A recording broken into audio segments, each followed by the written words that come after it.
Kasus obesitas pada anak tak hanya dialami Arya Permana, warga Kabupaten Karawang, Jawa Barat.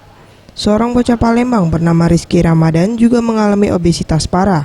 Bobotnya kini mencapai 118 kg.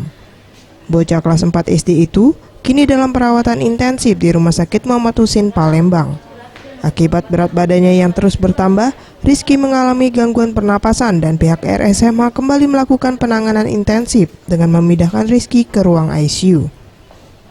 Menurut Dr. Julius Anzar, spesialis anak dan ahli gizi RSMH Palembang mengatakan, Jumat pagi Rizky mendadak mengalami sesak napas yang mana lebih buruk dibandingkan kemarin. Dengan kondisi ini, tim medis mengambil keputusan untuk melakukan penanganan secara intensif dengan memindahkan Rizky ke ruang ICU.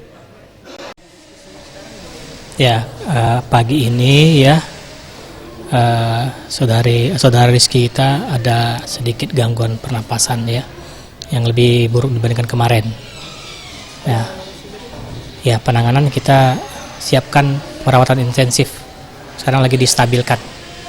Ya.